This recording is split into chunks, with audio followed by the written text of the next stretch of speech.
Hi, this is Dan Matson. Please note that this podcast was created several years ago. Some of the links, email addresses, phone numbers, and promos are outdated and no longer valid.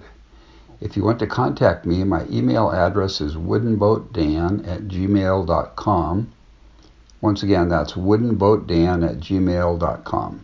Thanks and enjoy the podcast.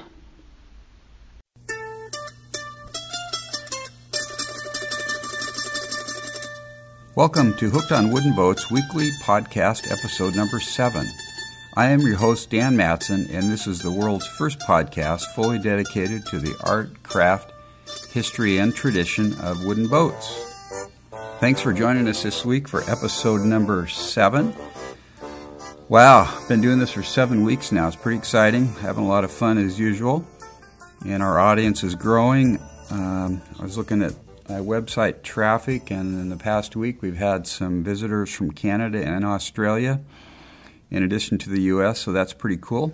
We love the international traffic. Anyway, this is a weekly podcast released on Thursday of each week, so you can enjoy it beginning Friday morning.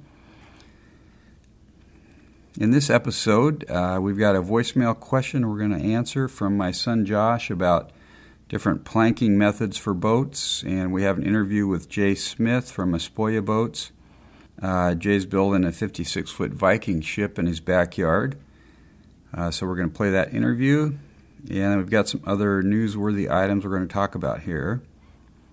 You can connect with us, connect with me. There's only one of us. I have to keep reminding myself that. On iTunes, Zune, and BlackBerry directories, you can subscribe to my show.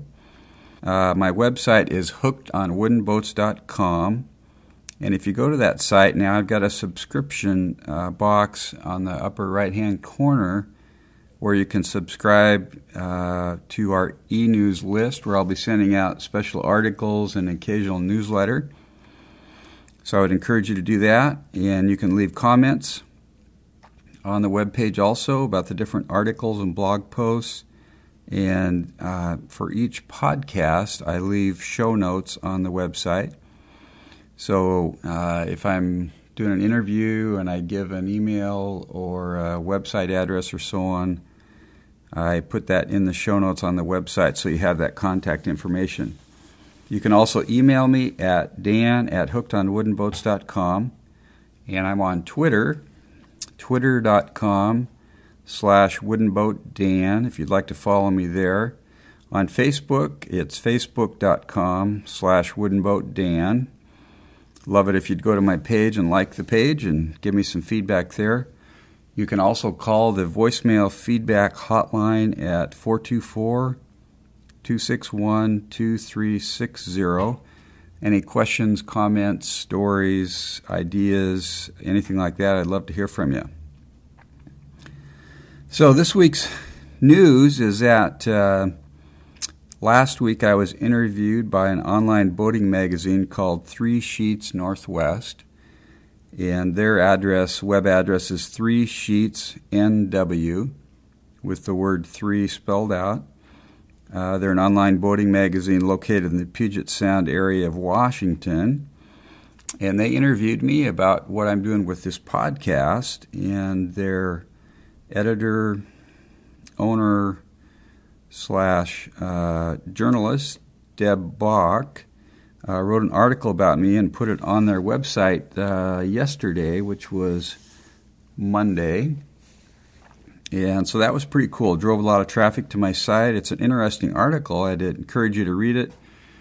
You can go to my website, hookedonwoodenboats.com/3sheetsNW to view the article there.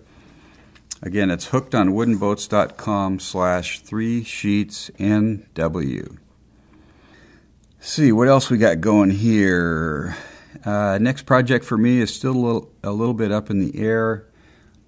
I've mentioned I have a dory that I need to build spars for and set it up for sailing, so that's a possibility. And I'm also looking at some real light, small craft for one person that would be easy to put on top of a car, take to a lake, and paddle around on a nice day. I like the idea of small portable boats because you get to use them real often because they're not hard to get around in or to move around or transport. So I'm looking at some stuff there. There's a sassafras canoe at CLC Boats, and it's a kit boat, and it's a 12-foot canoe that weighs 26 pounds, and it looks like you sit in the bottom of it and paddle it like a kayak, so that looks like a pretty neat rig. So I'm thinking about that also. Anyway, still having fun doing interviews each week, and have the wooden boat community continues to expand before my eyes. The more people I talk to, the more people I find that are out building wooden boats. Yesterday I did an interview with Eric Harmon of Harmon Canoes, and that interview will be on episode number 8. And Eric turned me on to a couple other people in this area that are building wooden boats and repairing wooden boats for possible interviews, so that's pretty cool. So let's see, I think that's about it for right now. Life is good and wooden boats are fun. Thanks for listening to the show. Now I'm going to play a voicemail question from my son Josh. It's a little bit technical, but that's okay. I'm going to go ahead and tackle it. So I'm going to cue it up here just a second.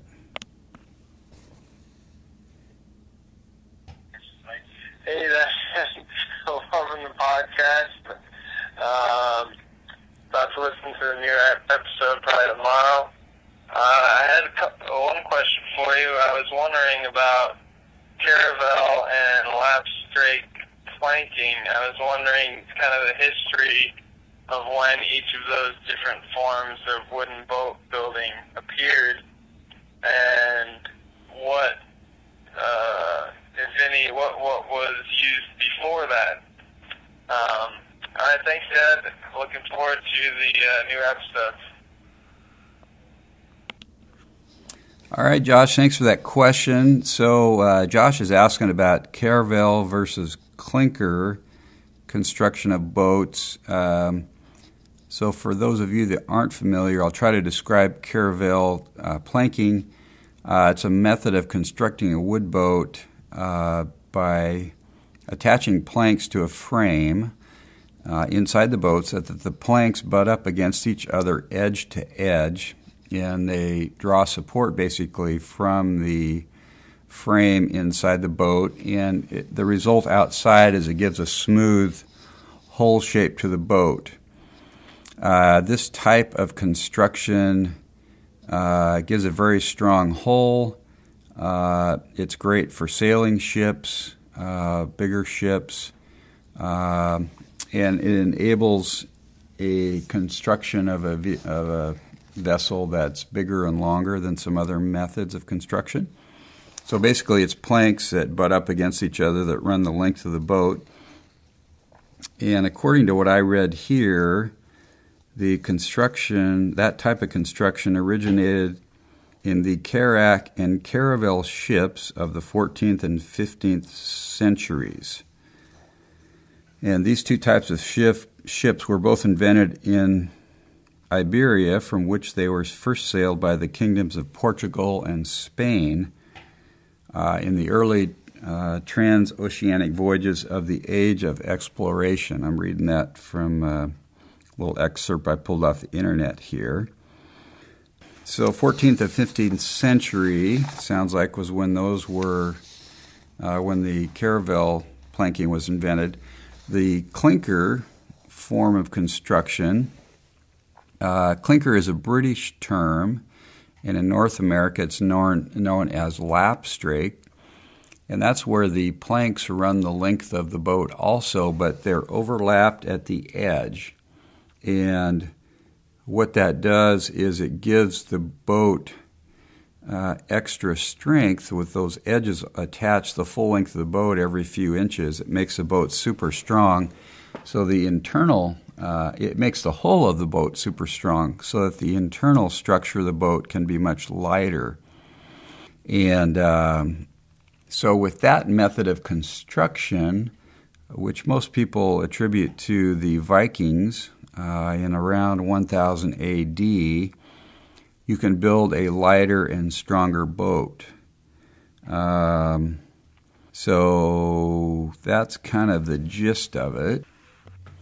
So I hope that answers your question, Josh. Thanks for calling in. I appreciate it. And love to get some other folks calling in if you have a mind to do so at 424-261-2360. So next up here we have our interview with Jay Smith of Aspoya Boats. Jay lives in Anacortes, Washington, which is kind of the northwest part of the state. And Jay's got an interesting story to tell. He's from the U.S., but he spent quite a bit of time in Norway building boats there and learned the traditional Nordic method, and now he's working on a 56-foot Viking ship for another company.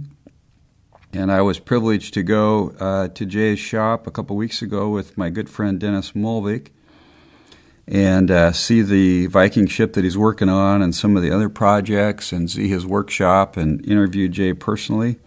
And it was a lot of fun. So let's go ahead and start the interview with Jay. Take it away, Jay.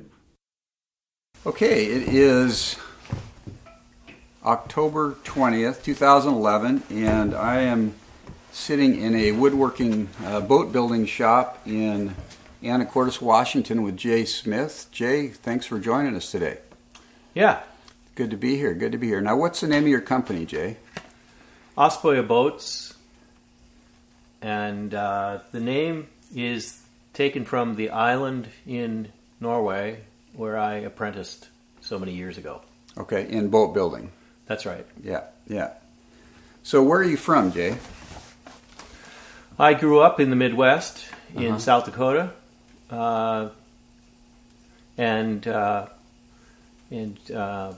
traveled to Norway when I was a student in college years. Mm-hmm. That was my first introduction. Mm-hmm. And then after completing college, returned to Norway and apprenticed to a boat builder, and have since then lived in Wisconsin, and then eventually found my way to the West Coast, which has become our home. Okay. So everyone has a story about how they got passionate about wooden boats and about especially traditional wooden craft, like you're working on Nordic boats. So give us your story, Jay. Tell us kind of what that looked like from the beginning when you got interested. Oh, I had no interest in boats when I was young, really. We all grew up water skiing, but it didn't really begin to develop until I went to Norway, and I visited the farm and the family of my relatives in a district between Trondheim and Kristiansund, and in the fjord country, absolutely spectacular mountains and fjords, and discovered that my relatives are boat builders. That was my initial introduction to it. I fell in love with the boats and that district of Norway. It's just spectacular scenery, and the history there was just fascinating. So when I got back to the United States, I couldn't let go of that. It just stayed with me. What age were you at that time, Jay? I was 21. Okay. And I completed my education here in the United States, but went right to work to save up money to get back to Norway. And contacted my relatives, let them know that I was coming and that I would like to work in a boatworks. And if they could assist me in that, that would be marvelous. And they did. They were quite helpful and took me in as another member of the family while I was there. They found a boat builder who needed some more help, and I went to work in a small boatworks across the fjord and up the valley from my relatives.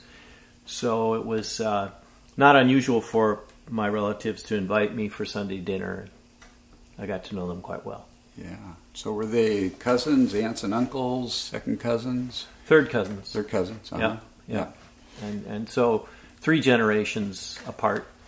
But that's not very distant. No. Actually, 120. It was about 100 years at that time. This was 1977, so it was just about 100 years before that my great grandfather left one of those islands and came to Minnesota. I see. Yeah.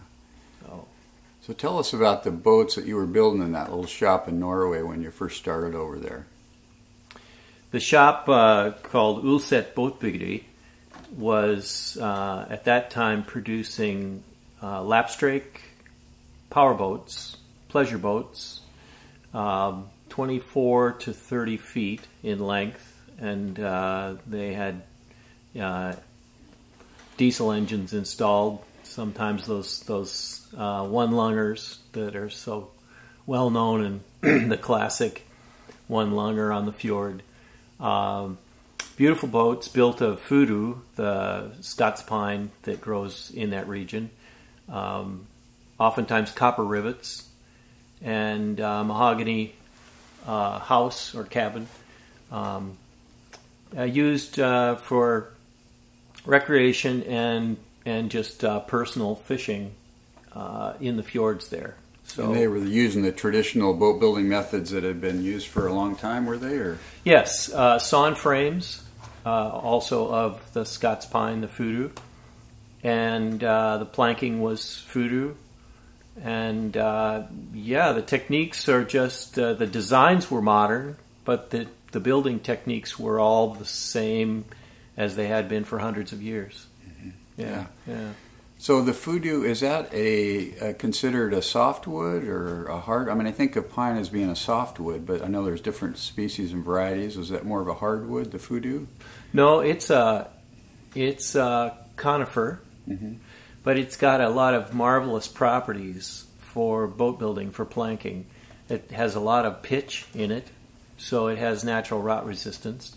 It's got a lot of tenacity, so it bends well and resists splitting and checking.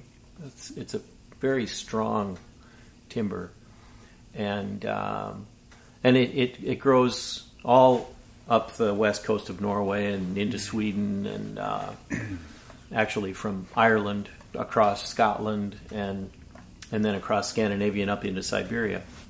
So it's got a wide range, and it's well suited for boat building. So they're fortunate in that area to have that timber close at hand. So did they mill it as vertical grain for their strakes on their boats, or was that not critical? They did not. In fact, the flat grain is tougher and less apt to split. They did not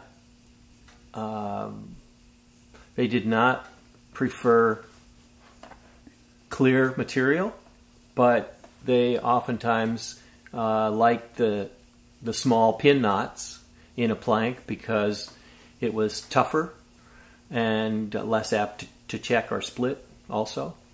So the planking is what we might call just kind of run-of-the-mill, off the log, flat sawn, flat grain. But because of the nature of that type of tree, it was excellent. Just really well suited to that kind of lapstrake construction. Interesting, because it seems like nowadays everything is vertical grain, what you're going after when you build boats. I mean, interesting. Okay. Right. So continue your story here. So you were working in this boat shop in Norway when you were younger. Right. I was 26 or 27 years old, and I knew some basic conversational Norwegian, but to be immersed in a workplace like that where they're all speaking the local dialect and not a word of English, it took some time for me to really learn the dialect and get inside the culture there so that I knew what was going on. But once I did, after say maybe 3 or 4 months, I learned the tricks of their dialect and began to understand them a lot better. And I mean, I was just I was the lowest man on the totem pole, so I was sweeping the floor and picking up the chips and dumping the chips out in the pile, and just cleaning up after these guys who were skilled boat builders, holding the other end of a plank. And after the fall and early winter, Christmas time, I thought, geez, what I really would like to do is learn how to build small boats. And these big power boats are beautiful, but it's not really my specific interest. It's the small rowing boats from the 19th century that really fascinated me, and the small sailboats that had been in use for hundreds and hundreds of years. That was my true interest. So I mentioned it to the boat builder, to the owner, told him that over Christmas I'd probably be checking around with some other little boat works to find out if there were people building one of these old style boats that I was so interested in. And I think it shook him up a little. I think he felt maybe that he wasn't serving my needs, and he didn't want to lose me or disappoint me. I'm not sure. But when I came back after Christmas, he had cleared a bench and a little area in the shop and given me a toolbox with, as I remember it, maybe a Stanley No. 4, a little block plane, a couple of chisels and a mallet and a spoke shave and in the toolbox, and that was it. That was my tool assortment, and a bench, but a little room that was maybe 30 by 16 or something like that. And he said, we're going to build a pram. And here is the owner of this boatworks who was giving me the time and the respect to, several times a day, would come in and just guide my work. We set up the backbone and the transoms, and here's how we do it, and this is how you do a gain, and this is how the bevels are on the lap, and here are the rivets, and here are the hammers, and he would come in many times during the course of the day to make sure I was doing it right, or he'd help me fit a plank, and then, okay, you do the next one, But this was all po norsk. This was all in a foreign language. So the tools, the techniques, and none of these guys they were all men of few words. They didn't say anything that wasn't really necessary. It was mostly through observation that I learned, not through description or verbal explanation. I just watched Niels, the owner, watched how he did it, what tools he used, what the end product was, and then he would walk away. It was obvious what I was expected to do was to do the same thing on the starboard side. So that was the teaching method. Yeah. Show you how to do it and then have you do it. Right. Yeah. Right. And then if I had a question, I could find him or his son and ask if they thought was this okay? Am I going about it correctly? And they might say, yeah. That was about it, huh? They might say, yeah, det är fint. That's fine, and walk away. So it was an unusual experience because there was so little conversation. But there was a lot of learning going on at the same time, and learning about the wood and the tools and the machines, the bandsaw, planers. So when I look back on it, it was an extremely unique experience, and I was blessed to find those people who were willing to accept me for what I was, an ignorant English major who didn't know much about woodworking at all, and they took me in as a member really of their family and taught me what they knew. Yeah. So tell me about that little pram you guys built. We built a 12-foot pram, which is the smallest one of their stock prams. 5-strake, all of Scots pine, and copper rivets, pretty sure. Thole pins, and 1 pair of oars, and 3 duck boards, I suppose, in the bottom. So a very simple boat, wonderful rowboats. They're also called, in Norwegian, the name is ferge, which means ferry, and they're used to ferry goods and people from large ships into a wharf in the big cities. before harbors were dredged, the big ships dropped anchor out a ways, and all of the goods had to be ferried in with these little prams. And they're very light. They row really quickly. They're very maneuverable. And with thole pins, the oars are free in the oar lock, so a lot of traffic can be going on, and a lot of goods can be moved quickly. Yeah. And those have a square nose, square bow on them, flat bow? They do. They have a transom in the bow and a large transom in the stern. Mm-hmm. Right. Yeah, yeah. Right. So take us from that point then, where you worked in that boatyard, and then what did you do after that? Or how long were you there, I guess? I was there for nearly a year and a half. And towards the end of that, Niels, as I became more comfortable with the workers and the owner, I asked if it would be possible to build a small sailboat, and I built a couple of fairings there, which were sort of modern 50s, 60s lapstrake designs. Cute little boats, 16-foot fairings, double enders, and transom. But what I was really interested in was the old boats before 1900. And so Niels talked to some people, and he borrowed a boat from a Naust, from a boathouse, dragged it in, towed it in, and pulled it up onto the work floor. It was a 21-foot yet boat, which means goat boat. It was the local sort of Model T.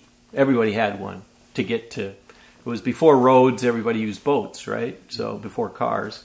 You used these boats to get to market, to get to town, to go to church, to go visiting. They just, the water was the highway, and everybody had a boat.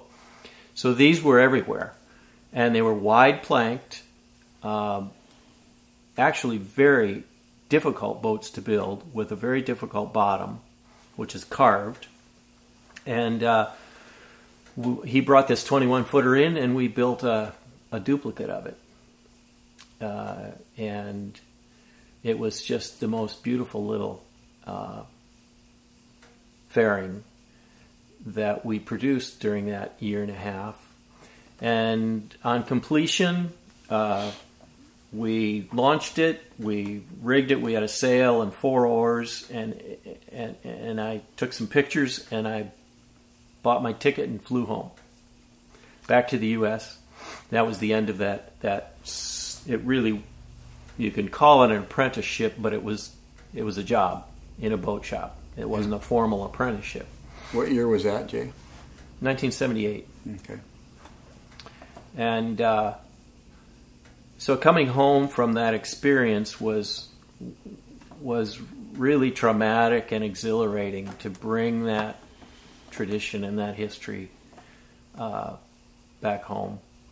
And I immediately set up a boat works of my own in northern Wisconsin, partly because I'm a Midwesterner, so my family's close by in Minnesota and South Dakota, but Wisconsin is a much better place as far as materials. They had pine and oak and just a really great assortment of hardwoods and softwoods in northern Wisconsin. So I set up a small shop up there and began building fairings and prams and eking out a living as a boat builder in the late 70s. Wow. So how long did you do that for, Jay? Stayed at that shop for about 3 years. Mm-hmm. But it became evident that I had a good base in boat building from that experience in Norway, but there was a lot more to learn.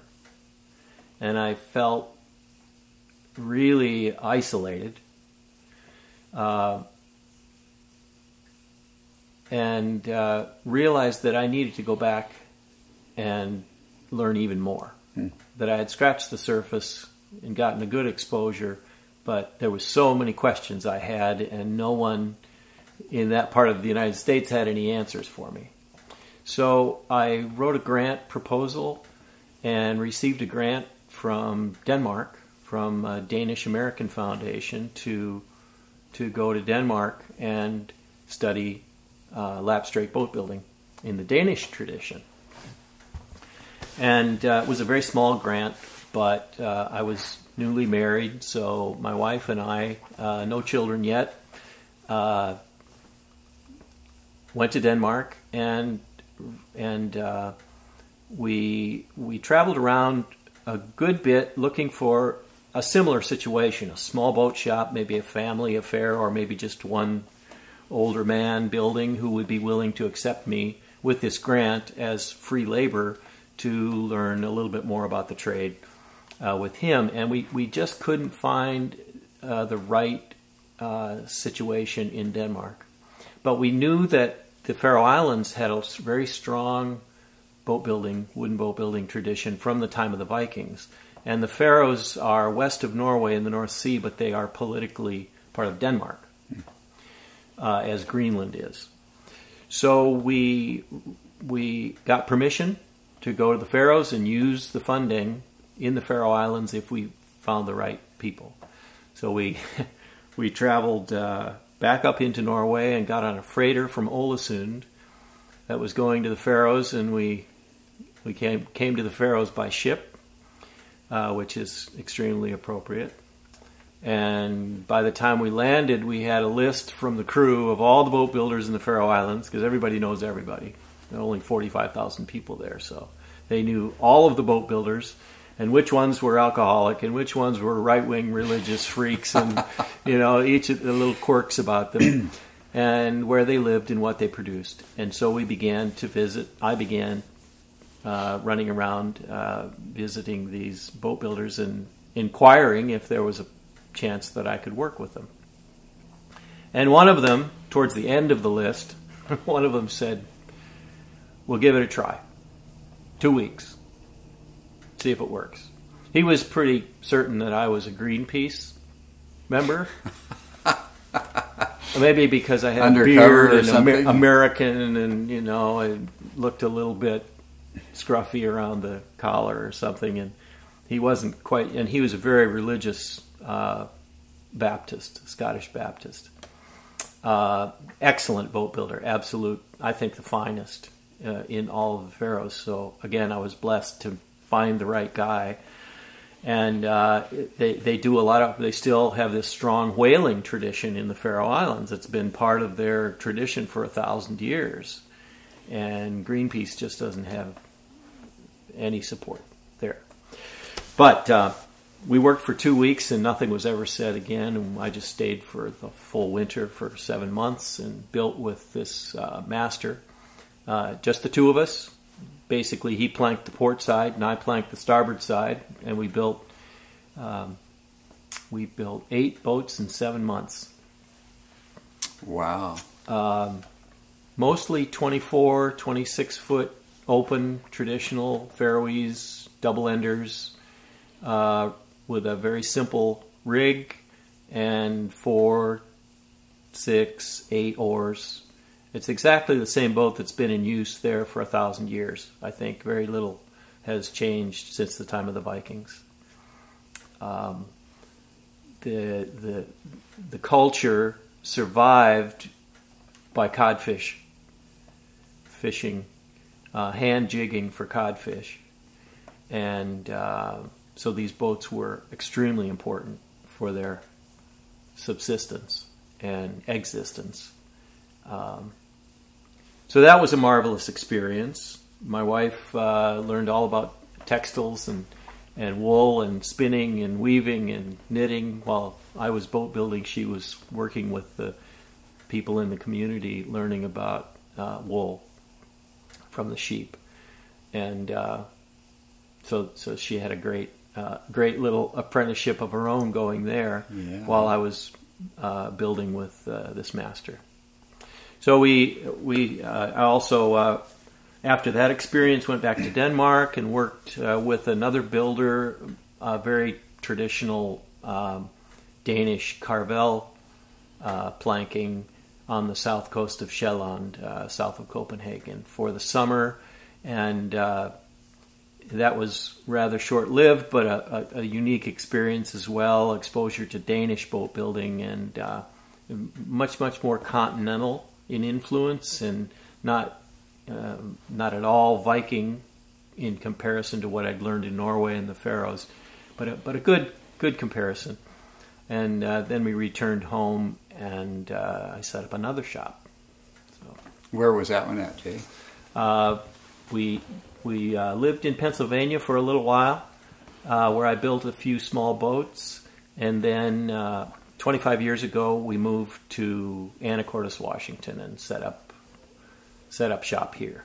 So this has really become home, and we've been very, very fortunate here in many ways, with the sound and the islands and the mountains and the timber that is found in the North Cascades, and now also the use of the oak that we've found in Oregon. So much like the boat builders in Norway, the indigenous forest was there for them, and that's what they were able to use to build the finest boats possible. And I find that I'm in a similar situation here because of the Alaska yellow cedar, the Douglas fir, the Gary oak in Oregon, the black locust that grows here also. All of those materials are excellent for the type of boats that I build.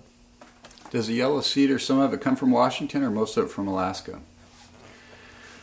Generally it grows above 4,500 feet. And so some of it can be found in the North Cascades, but really not enough for any kind of market. So the best source is from Vancouver Island, up high, the Queen Charlottes, and BC. I see, okay. Yeah. So you moved here about 25 years ago, so give us a little overview of those 25 years, what you've been working on and doing, and this is your full-time business, this is your vocation. That's right. Yeah. To make a living building fairings in the United States is unrealistic, and I knew that. It's always marvelous when I get a commission to build one. It's delightful. And I've built several dozen over the years. I think I'm up into the 40s, 40-some small boats now. But on the West Coast here and in North Seattle area in the San Juans, there's a lot of repair and restoration, just a real broad cross-section of woodworking on all sorts of boats. Worked on the fishing fleet in Anacortes, the salmon fleet that always traditionally went up to Kodiak in the summer. There was a lot of work in the winter to keep those boats in good working condition. That was some of the heaviest, dirtiest work. On the other hand, there are a lot of beautiful yachts in Anacortes, and those people, oftentimes when those boats change hands, the new owners would like some kind of modification or changes to the interior. So I did a lot of that over the years. And really, all of that exposure rounded out my boat building skills, so that I could basically just take about any project on and design it and execute it and install it. Mm-hmm.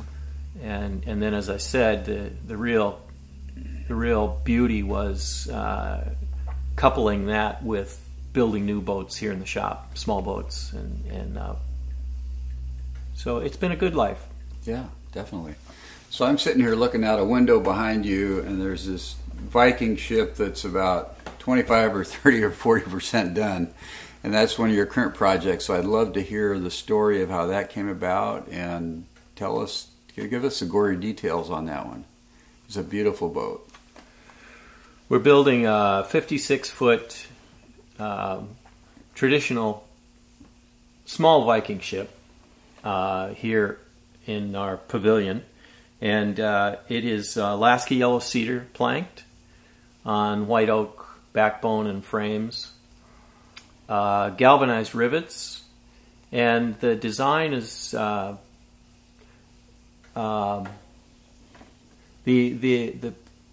partnership that was interested in having a Viking ship built came to me. These two fellows came to me and said they wanted a Viking ship, and that they had run a summer camp for years and years, and taken lots of thousands of young people out in canoes for a wilderness experience. And oftentimes thought, wouldn't it be fascinating to have a Viking ship and do the same in a Viking ship with young people? Take them out for a wilderness experience on board a real Viking ship. And could I build one? Well, I've never built a Viking ship, but I built so many small boats that are of the same tradition, in the same tradition, using the same techniques, only on a small scale. So I was confident that I could certainly build them a Viking ship. It would just require some research. And to select just the right one for their purposes would be the very first challenge. So I knew of the Viking ships in Oslo, and I knew that the Danes had been doing a lot of research in Roskilde on Viking ship construction. So I traveled both to Norway and Denmark on research to discover what the best Viking ship would be for these people.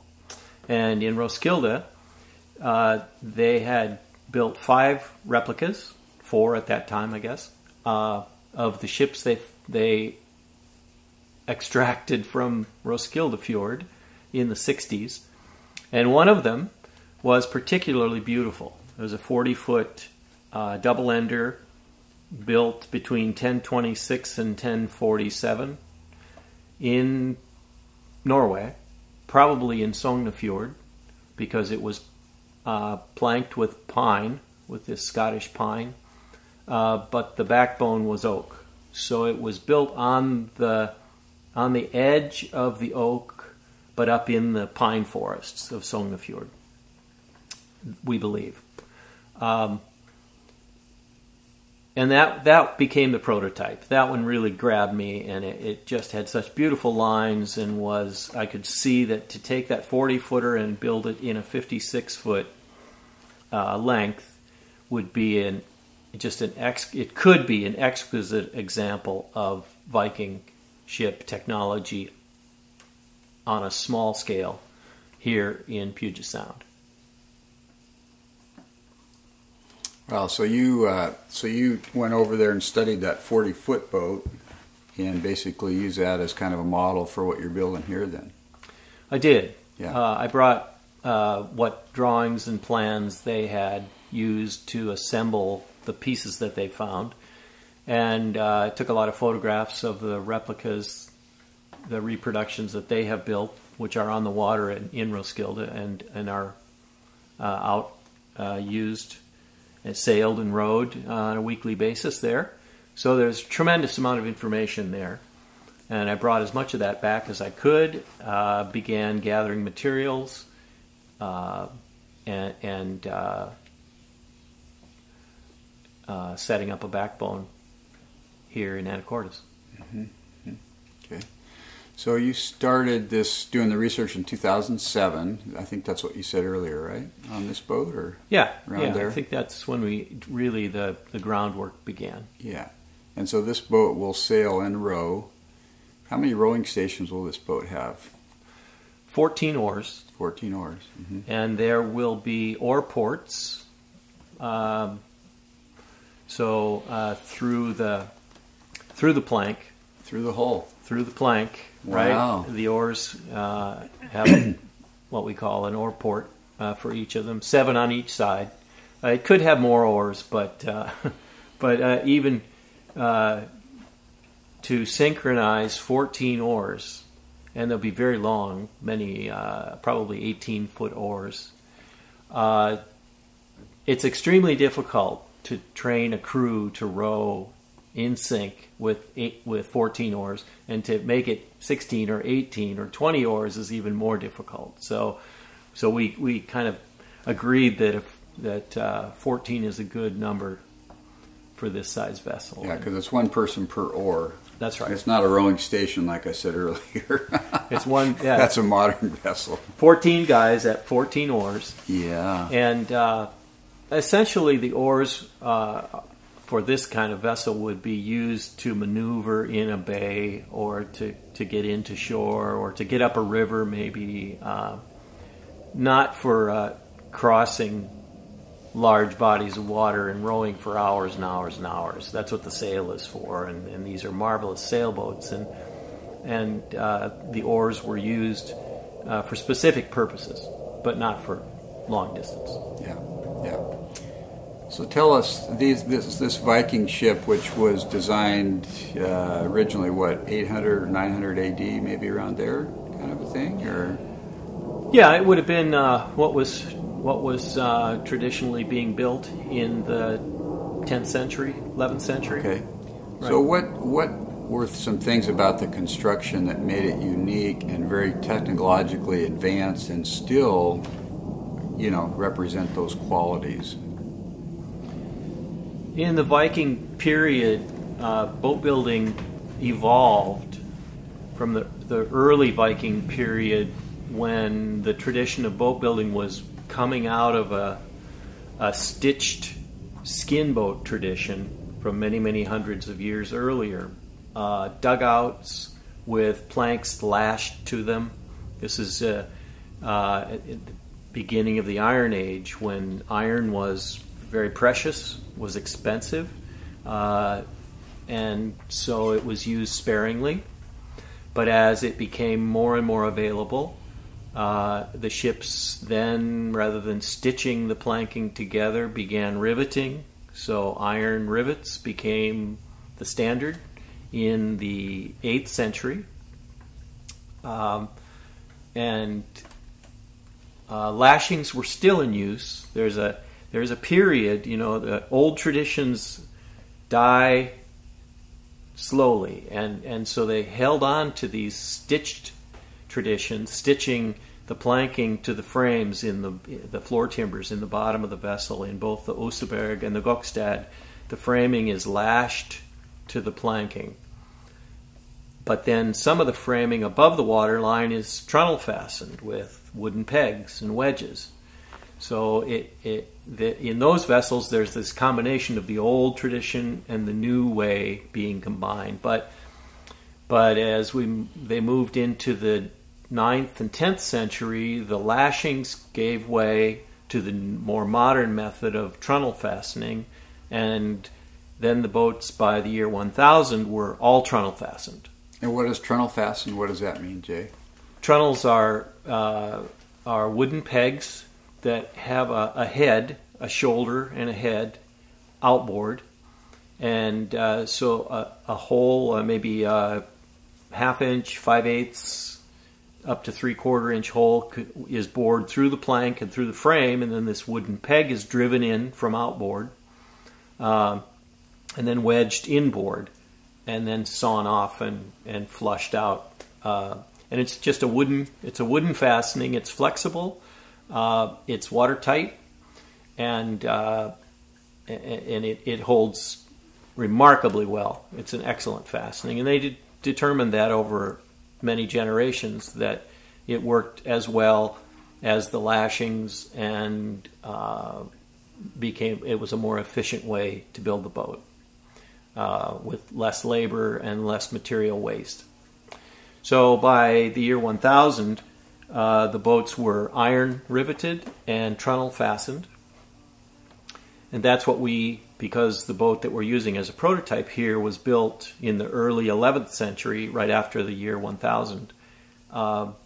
Those are the methods that we're using here, using iron rivets, although ours are galvanized today. They are from Norway, and trunnels will be used in the framing to fasten all the frames to the planking. So tell me about the clinker or lapstrake construction, because that's an integral part of these boats, what the advantages of that are. Lapstrake is in some ways a little known construction technique.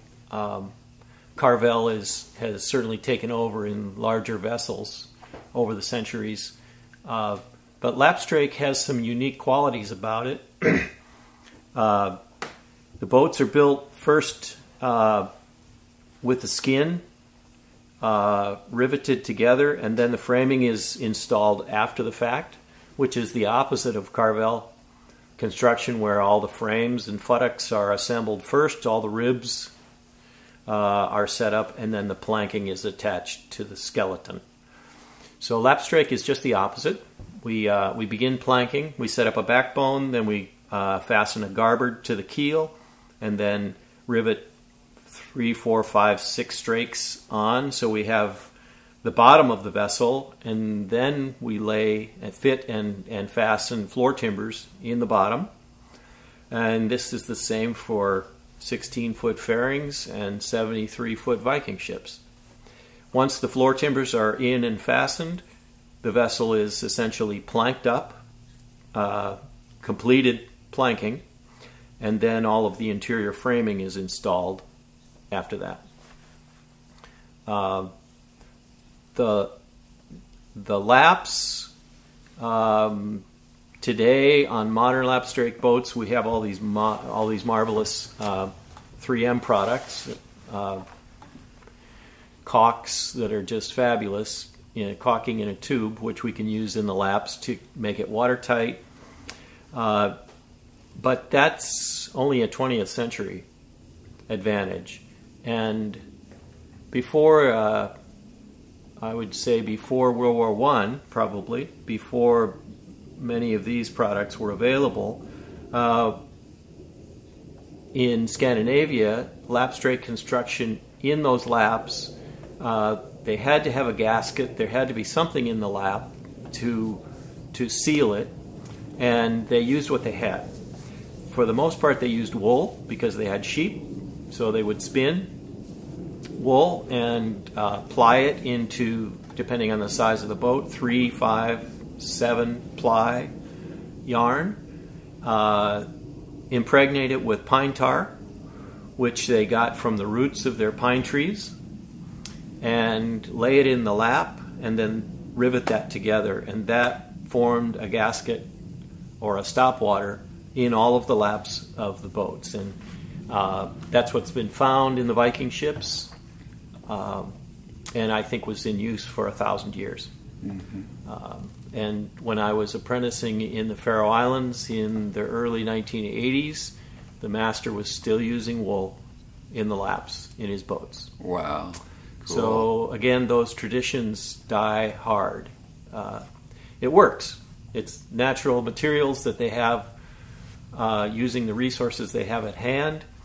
It worked very well. They had perfected the skill, or art, if you will, of using the wool and laying it in the lap, and they were hesitant to pick up a caulking gun with some tube full of goop and begin using that. So even in the 1980s, yeah, right, they're still doing it that way. So you've worked on a lot of boat building projects over the years, Jay. Do you have some favorites that come to mind? I do. All of the lapstrake projects are the best. They're really delightful, and have been fortunate to be asked to build many different designs. But I think the most delightful was a small boat that we built for the History Channel some 5-6 years ago now.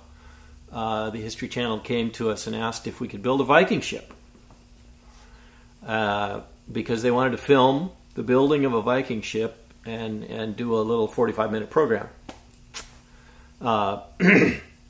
Yes, we could build a Viking ship, but they wanted it tomorrow. They wanted it done in 4 weeks, and they'd film it, and then they'd have their film. Well, so I listened to what their ideas were and digested it for a bit, and I called them back and said, it's unrealistic to think that anyone could build a Viking ship in the space of time that you're looking at. I understand that you want to film the techniques, the building techniques. So how about building a ship's boat or a longboat that was found in one of the Viking ships and filming that, because that will demonstrate all of the same techniques that were used in the ship itself, but we can, in this short time period, I think we can manage to build this little 21-footer, and it's a charming little boat, and it's 1,000 years old, 1,200-year-old design, and it will demonstrate all of these techniques and tools and what you really want to film and demonstrate. So we built a 21-foot Gokstad fairing, which was the smallest of the ship's boats in the Gokstad Viking ship. Those were carried on deck on the boats? Yes, it was on deck. It was in the boat. It could have been towed. We don't know. Mm-hmm. But it was one of the ship's boats for the Gokstad. And it's absolutely an elegant little boat built by one of the finest boat builders in that period, I'm certain. The detailing is just exquisite. And it's a difficult boat to build. The use of materials was very fine, difficult materials to locate, but we were fortunate to find what we needed to do that project. And in 6 weeks, we found the materials, built the boat here in the shop. Some days we had so many people in the shop you couldn't walk around. We had cinematographers and sound people and lighting people, and then the crew building the boat, and it was nuts, but it was a lot of fun. It was exhilarating, and after 6 weeks, we had the boat done and oiled, and we launched it down here on Bowman Bay and sailed it, and the film crew went back to Sepulveda Boulevard and edited and came up with a 45-minute film for the History Channel. Oh, fun. So you have a copy of that? I do. Cool. I got to look that up. I would like to see that. It was pretty good. Yeah, sounds like they did a good job. Really fun project. Yeah, it was.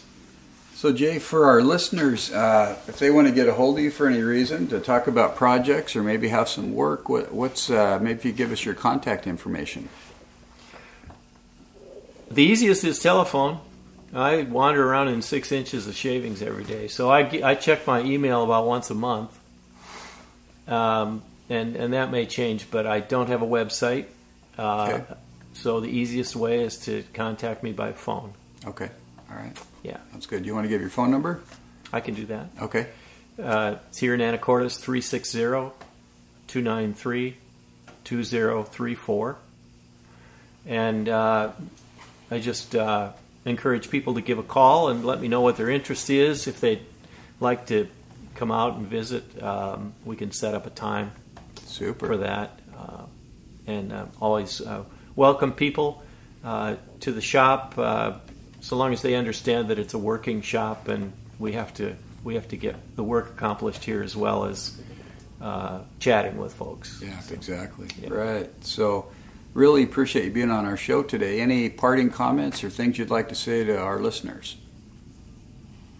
Well, I think that it's marvelous that there's still a faction of our culture that finds wooden boat building and wooden boats fascinating, and that's really encouraging, because we've become such a modern world, and with cell phones and computers and television, that it would be easy for us to lose many of these skills that are age old, and it would be a crime. So I think it's great that people are still interested, and that I'm fortunate enough to be able to carry on many of these skills and pass them on to the younger generations. Cool. Well, thanks for keeping that passion alive, because it's like you say, it's a great tradition, and it means a lot to keep that going into the future. So thanks again for being with us today, Jay, and we'll talk soon. All right. Well, folks, I hope you enjoyed that interview with Jay Smith. And that's the end of our show for today. Just a couple reminders. Next week we'll have the interview with Eric Harmon of Harmon Canoe, and Eric makes wood canvas canoes. They're beautiful works of art that have been around, that construction method, since the late 1800s. So don't miss that interview. You can call the listener hotline at 424-261-2360. And for the first person that calls that number, there's a $1,000 cash reward. No, I'm just kidding. Just kidding, folks. I would love it if you called it, though, so please do. You can email me at dan@hookedonwoodenboats.com or leave a comment on the website. I'm not sure what a website is. I think it's the same as a website. hookedonwoodenboats.com. And you can find me on iTunes, Zune, and BlackBerry directories. Until next week, keep the bride side up and the barnacled side down. Have a great week. Wooden Boat Dan, over and out.